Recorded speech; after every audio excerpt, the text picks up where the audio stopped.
আসসালামু আলাইকুম ওরহমতুল্লাহি ওবরাকাতু। মাহে রমজান হলো মুমিনদের জন্য আল্লাহর নৈকট্য লাভের অন্যতম একটা মাস। রমজান মাস শুরু হয়ে আবার শেষ হয়ে ঈদও চলে গেল। আমরা সাধারণত রমজানের যেই নিয়ম বা রমজান মাস উপলক্ষে আমরা স্বাভাবিকভাবেই একটু বেশি কষ্ট করে থাকি। শুধুমাত্র উদ্দেশ্য একটাই, যেন একটু কষ্টের বিনিময়ে আল্লাহর নৈকট্য লাভ হয়। আমাদের কিছু কষ্ট, এই ইবাদতগুলো, এই কষ্টার্জিত ইবাদতের বিনিময়ে যেন আল্লাহ আমাদেরকে ভালো কোনো প্রতিদান দেয়। তো এখন আসলে আমাদের যেটা জানার বিষয় বা জানতে ইচ্ছে হয় সেটা হলো, এই যে আমরা রমজান পালন করলাম, রোজা রাখলাম, ইফতারি করলাম, তারাবি পড়লাম, তাহাজ্জুদের নামাজ পড়লাম, দান করলাম, এই যাবতীয় সকল ইবাদত কি কবুল হলো কি হলো না? ইবাদত কবুল হওয়ার যে আলামত রয়েছে, এই আলামতের ব্যাপারে হযরত হাসান বসরি রাদিয়াল্লাহু তাআলা আনহু থেকে বর্ণনা এরকম পাওয়া যায় যে তিনি বলেন, ইবাদত কবুল হওয়ার দুটি বিষয় রয়েছে। একটি হলো, যেই ইবাদতটি করা হলো সেই ইবাদতের যেই শিক্ষা, সেই ইবাদতের যেই মূল সার নির্যাস, তা বাস্তবিক জীবনে সর্বদাই অব্যাহত থাকা। আর আরেকটি বিষয় হলো, এই ইবাদত সুন্দর সুষ্ঠুভাবে সুস্থতার সহিত আরও বেশি বেশি করার তৌফিক লাভ হওয়া।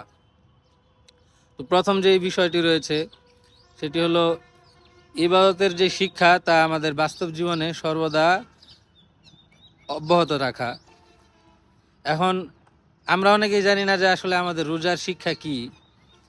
রোজা যদি পৃথক পৃথকভাবে ধরা হয় তাহলে রোজায় অনেক ভালো কাজই আমরা করে থাকি, কিন্তু সমষ্টিগতভাবে রোজার শিক্ষা হলো তাকওয়া অর্জন করা।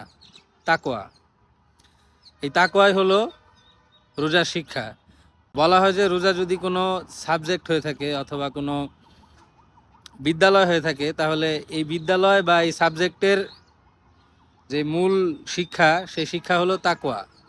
এখন এই তাকওয়ার ভিতরে আপনি চিন্তা করলে দেখবেন, যাবতীয় সব ভালো কাজ করার মাধ্যমে আমাদের তাকওয়া অর্জন হয়।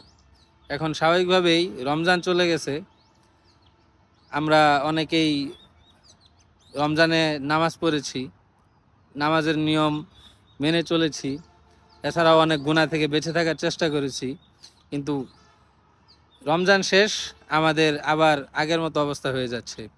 এই বিষয়টি থেকে আসলে আমাদের বিরত থাকা উচিত, এবং আমরা বিষয়টা খুব তখন ভালোভাবে উপলব্ধি করব যখন আমাদের এই তাকওয়া সর্বদা অব্যাহত রাখার তৌফিক অর্জন হবে।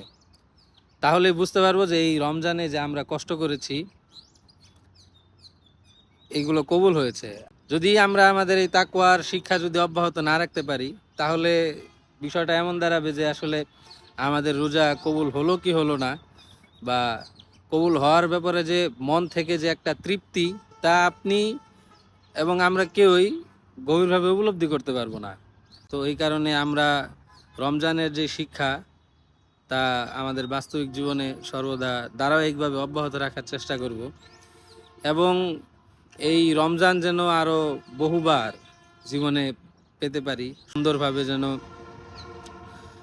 সুস্থতার সহিত যেন এরকম রমজান জীবনে বহুবার পেতে পারি, সেই তৌফিক আমরা দোয়ার মাধ্যমে আল্লাহর কাছে চাইব। এই বিষয়ে